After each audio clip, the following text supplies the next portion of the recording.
puskesmasnya.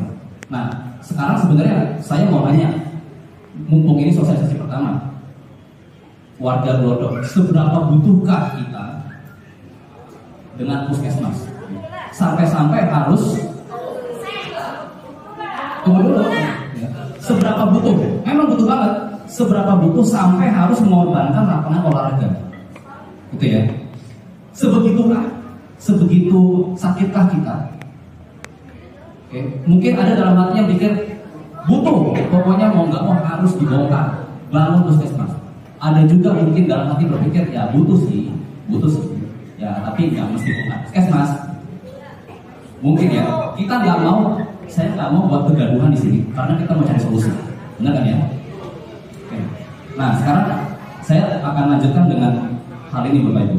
Yang saya tahu, karena saya nggak tahu survei di luar sana pernah ada 8.000 warga nih, berapa yang benar-benar sakit sampai sebegitu butuhnya, sampai harus bongkar lapangan olahraga. Saya nggak tahu.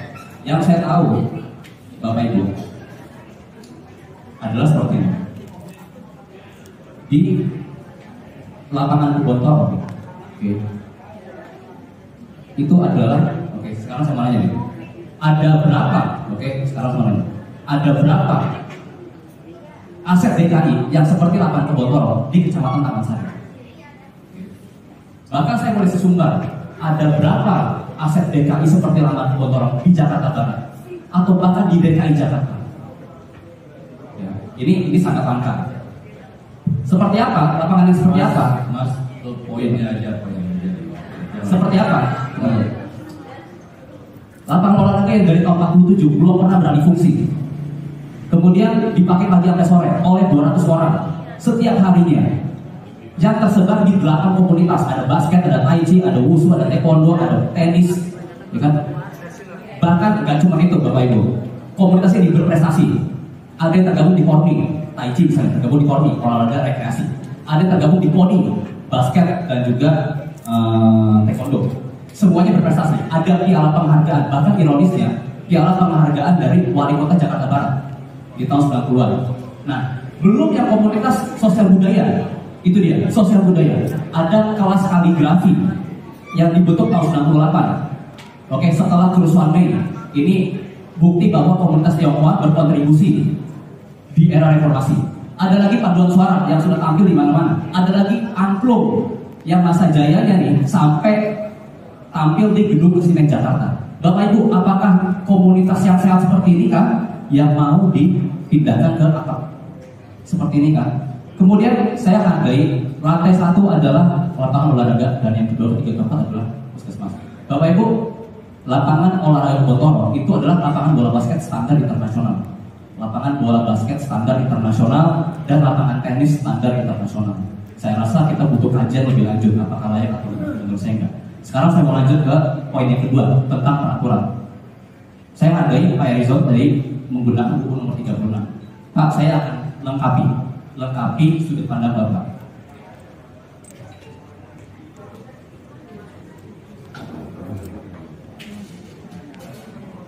Oke. Saya menggunakan undang-undang yang sama, undang-undang nomor 36. Oke, tentang kesehatan. Bunyi pasal 47. Pasal 47 bunyinya apa? Upaya kesehatan diselenggarakan dalam bentuk kegiatan dengan pendekatan yang promotif, preventif, kuratif, dan rehabilitatif. Oke? Nah, maksudnya promotif itu adalah apa? Oke, di pasal 81, upaya kesehatan olahraga lebih mengutamakan pendekatan yang preventif dan promotif. Kemudian, kalau kita mau lebih rajin lagi baca di lampiran, maka kita akan tahu bahwa nih, Undang-Undang nomor 36 itu kenapa dibuat? Karena undang-undang yang lama itu menitik beratkan pada pengobatan yang kuratif. Oke. Sementara kita butuh pola pikir yang baru, paradigma sehat dengan cara apa? Pencegahan, preventif dan promotif. Kalau saya tarik ke 81 maka itu adalah pendekatan, itu adalah olahraga. Oke. Sebentar, sedikit lagi Pak. Mungkin 2 menit lagi Pak. 2 menit lagi. Berikutnya, Bapak Ibu, ada sebuah undang-undang yang baru terbit tahun lalu. Undang-undang olahraga. Undang-undang olahraga nomor 11 tahun 2022 tentang olahragaan. Di sana, oke, bab 10 pasal 73 berbunyi, saya langsung ke ayat 8 biar cepat. Setiap orang dilarang meniadakan atau mengalihfungsikan prasarana olahraga yang telah menjadi aset atau milik pemerintah pusat atau pemerintah daerah tanpa rekomendasi menteri dan tanpa izin atau persetujuan dari yang berwenang. Mungkin izin dari yang berwenang adalah eksekutif, saya tahu, mungkin salah satu dari bapak-bapak di sini. Tapi juga perlu rekomendasi menteri. Oke. Dan di ayat 9 menuliskan, kalaupun menteri menyetujui ada izin dari pihak berwenang, maka perlu diatur dengan peraturan menteri. Bapak Ibu, di mana peraturan menteri? Kalau kita mau menjalankan ini dengan benar, kita perlu berkolaborasi, kita perlu cari solusi yang terbaiknya. Dan saya hargai waktu kita kirim laporan Jaki, Pak Erizon menanggapi dengan cepat. Ya, saya terima kasih. Berikutnya teman-teman, Perpres 60 tentang RTH Kota, RTMH Kota, Permen PUPR nomor 12, Perda 1 tahun 2012, oke, yang ngomongin tentang RT/RW 2030, di mana di dalamnya menuliskan bahwa yang namanya lapangan olahraga harus dipertahankan. Dan peraturan, ya Bapak, saya mau sampaikan bahwa banyak peraturan yang sebenarnya dibuat untuk melindungi lapangan olahraga. Oke. Terima kasih. Oke. Baik, Pak Siapa tepuk tangan. Sosialisasi ini saya ingin sosialisasi yang dinamis, yang dua arah, tidak hanya dari kami saja. Salah satu masukan dari Pak siapa? Pak Purnadi. Terima kasih Pak Purnadi, luar biasa kawan. Apa orang pengacara kelihatannya? Bukan. Saya harus banyak belajar dari bapaknya. Nomor semakin berapa? Mantap. Ya, itu apa? Saya yakin Pak, sosialisasi ini adalah salah satu upaya untuk mencari solusi yang terbaik, mencari jalan yang terbaik. Itu lagu siapa? Bruli. Mencari jalan yang terbaik bagi semua pihak. Saya yakin tadi itu, tanpa menyampaikan apa yang disampaikan oleh Pak Purnadi, mendapat prestasi ini, ada basket, tanpa menyampaikan itu, konsep itulah yang nanti akan kita coba Pak. Ya. Jangan seakan-akan lapang tidak ada, karena lapang yang masih kita upayakan. Kemudian seolah-olah prestasinya menjadi itu menjadi konsekuensi. Ya, tapi yang nanti berbicara untuk mau menjawab mungkin Pak. Nah, ada pendapat lain dari Bapak Ibu sekalian? Silakan. Bahwa itu kita bikin ini di atas itu puskesmas gitu kan.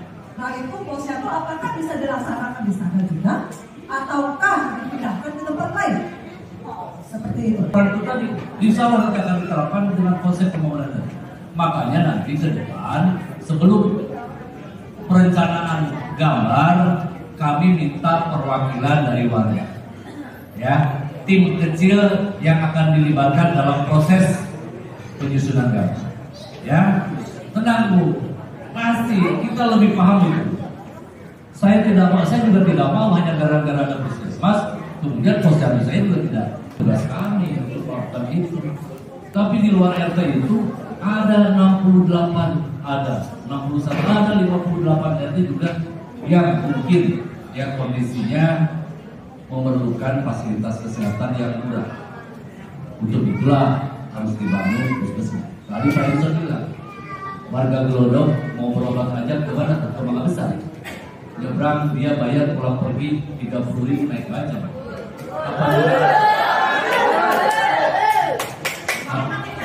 Apa tidak sebaiknya kalau memang ada pembangunan puskesmas di Kelurahan Gelodok, berarti kita sudah melakukan menolong mereka tuh. Ya, ini bukan kampanye. Ya, itu ya. Jadi gitu, Pak. Saya hargai Pak Purnadi. Saya hargai tadi pendapat Pak Purnadi. Bagus. Ya, ini buat masukan ke kita. Tapi saya perlu bicara aturan, saya belum baca. Tapi Pak Purnadi begitu melotot terhadap aturannya. Pak Nasudin Cerah. Baik, terima kasih. Begitu Pak ya. Ya, betul Pak ya. Nah, tidak ada larangan sarana olahraga berada dalam puskesmas. Di Jakarta Timur pun ada puskesmas yang depannya lapangan basket, tergantung ketersediaan lahan. Ini bagai solusi kita tawarkan. Tadi Pak Camat sampaikan, kita nggak bisa kenceng-kencengan.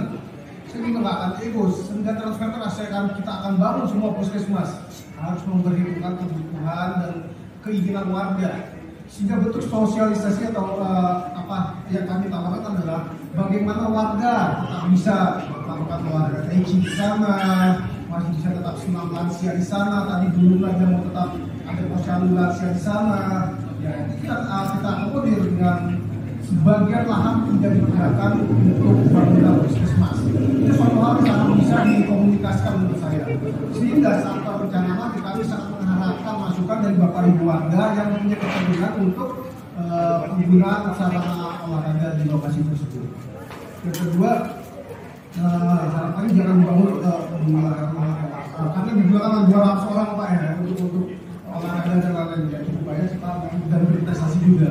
Namun kalau kita berbicara bisa akan bertanya juga, apakah 200 itu akan mengalahkan 7.300 warga berlokasi juga membutuhkan puskesmas?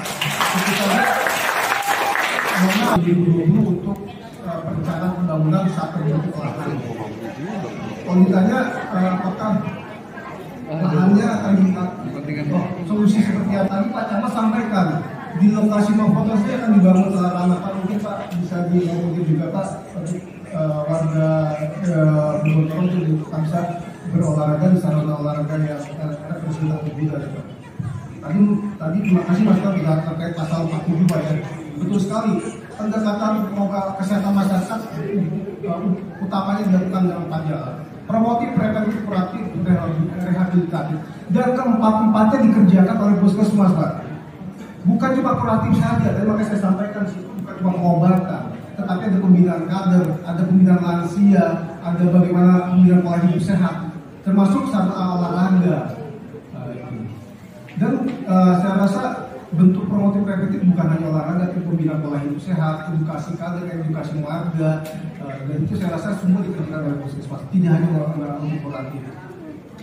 Terkait rekomendasi, ya pasti Pak Angkai dalam kegiatan hari ini pun sebenarnya kami mengundang dinas olahraga terkait pemanfaatan lahan yang awalnya digunakan oleh yayasan swasta yang habis masa pakainya tahun 2000, karena SK-nya Bu Asep, ya, jadi memang ada SK Pergub atau SK Gub sebenarnya digunakan tahun 88 sampai 98 selama 10 tahun.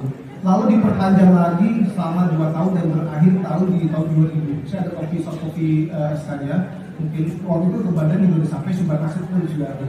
Jadi secara administratif memang yayasan sejak tahun 2000 sudah tidak menggunakan lagi. Namun sarannya masih baik dan memang selalu digunakan oleh warga, bahkan berprestasi. Nah itu makanya kami dalam hal itu juga menggunakan olahraga untuk rekomendasi ini.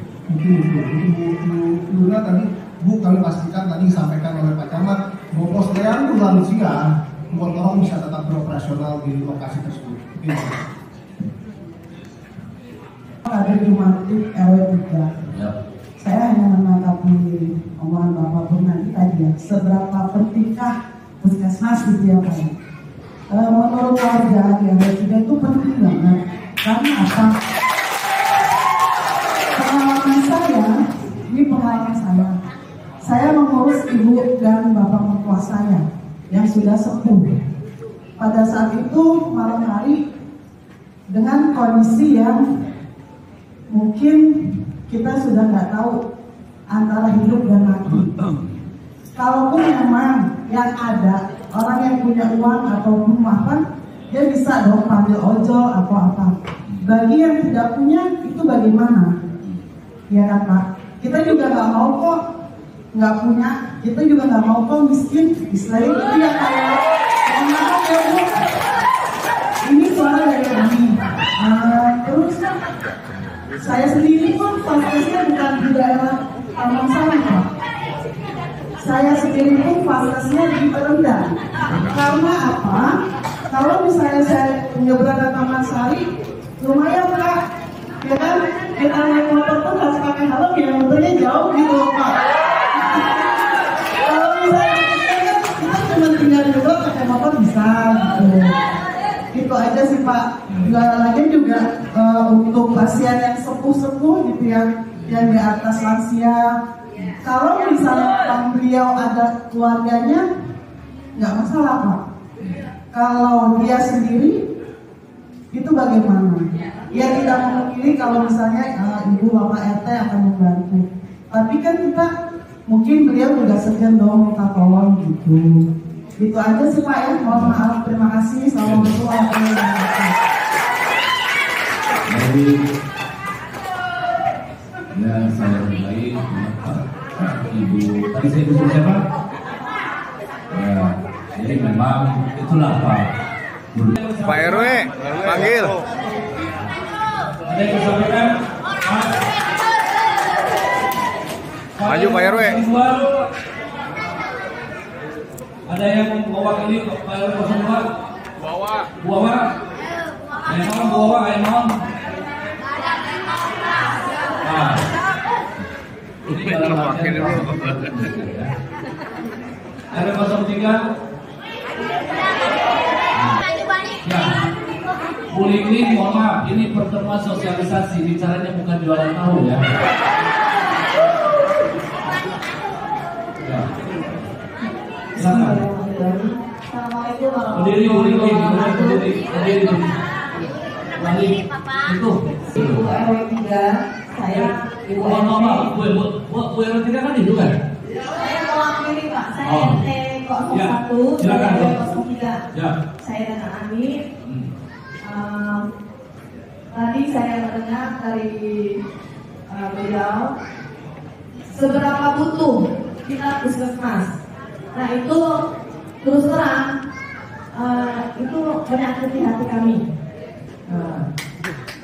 Karena apa? Mungkin untuk mereka yang menengah ke atas tidak butuh puskesmas. Mereka punya uang. Tapi kan puskesmas ini menangani penyakit dari yang ringan sampai yang berat. Nanti mungkin kalau kena penyakit berat kayak jantung yang harus operasi sekian ratus juta, mungkin beliau-beliau yang menengah ke atas baru menikmati fasilitas puskesmas melalui BPJS, program BPJS. Jadi mohon maaf sekali tanpa mengurangi rasa hormat saya, tolonglah dengar suara kami. Soalnya kita warga Glodok tidak semua untuk menengah ke atas. Karena fungsi puskesmas ini masya Allah banget. Puskesmasnya gratis, alhamdulillah, benar. Tapi kan ongkosnya itu, mending kalau cuma 30.000, kalau sampai 50.000, kan lumayan. Kalau yang punya, kalau enggak, kalau bagi mereka yang punya uang itu nggak masalah. Mereka bisa langsung ke rumah sakit besar, ke rumah sakit khusus. Ya, sekali lagi mohon maaf, tolong dipertimbangkan kembali. Jadi kami warga Glodok benar-benar membutuhkan puskesmas. Setuju Pak Ibu? Terima kasih. Assalamualaikum warahmatullahi wabarakatuh. Sudah saya maafkan Bu.